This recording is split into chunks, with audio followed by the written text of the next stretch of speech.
সড়ক দুর্ঘটনায় ভ্যান চালক নিহত হয়েছেন বলে আমরা এখন পর্যন্ত জানতে পেরেছি। সাতক্ষীরা খুলনা মহাসড়কের 30 মাইল এলাকায় কিন্তু এই মর্মান্তিক সড়ক দুর্ঘটনাটি ঘটে। ইতিমধ্যেই যিনি ভ্যান চালক আছেন তিনি কিন্তু নিহত হয়েছেন, আমরা সেটি দেখতে পাচ্ছি।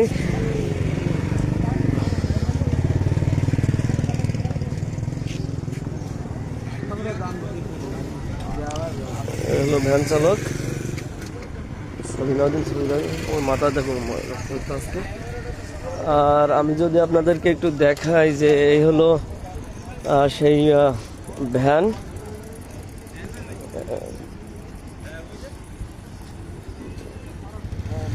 এই হলো সেই ভ্যানটি কিন্তু আসলে দুমড়ে মুছে একেবারে মানে ছিন্ন বিচ্ছিন্ন হয়ে গেছে। এটি একটি মোটর ভ্যান।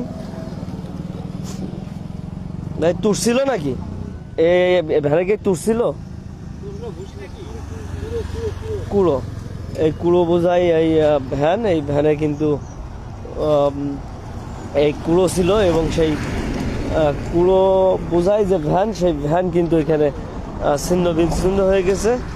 সেটি আপনাদেরকে আমি দেখাচ্ছি।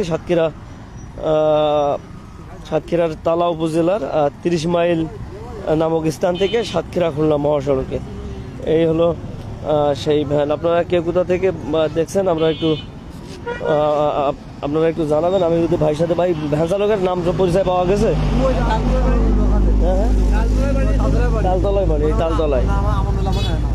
আচ্ছা আচ্ছা, দর্শক আমি দেখি নাম ঠিকানা পাওয়া যায় কিনা আর কিভাবে মারা গেছেন। কিভাবে মারা গেছেন? ও চাপা দিয়েছে কিসে জানা গেছে? পরিবহনে।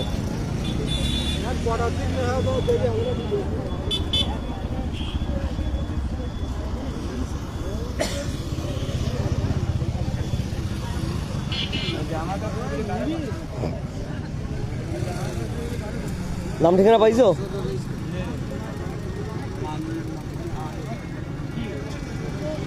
নাম ঠিকানা একটু লিখে নাও।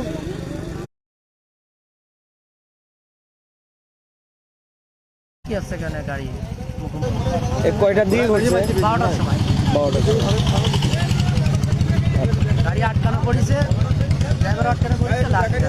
ও আচ্ছা আচ্ছা, গাড়ি ভ্যানটা খুশি। হ্যাঁ দেখতেছি। বাচ্চা কাছে কজন? বাচ্চা 4জন মেয়ে। 4টা মেয়ে। আচ্ছা, গরিব মানুষ অনেক, খুবই গরিব মানুষ, হেবি অসহায় মানুষ। তালতলায় ভাই, আমাদের বাড়ি তালতলায়। আর এনার বাসাও তালতলা? আমার জামাই তালতলায় বাসায় না, তালতলায় জাঙ্গের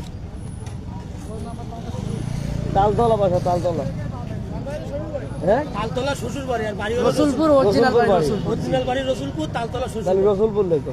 আর বয়স কেমন? 65 লিখিছো?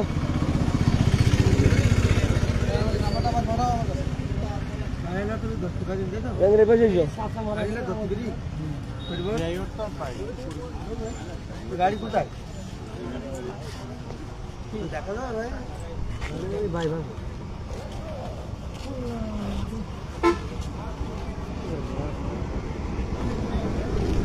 লাশ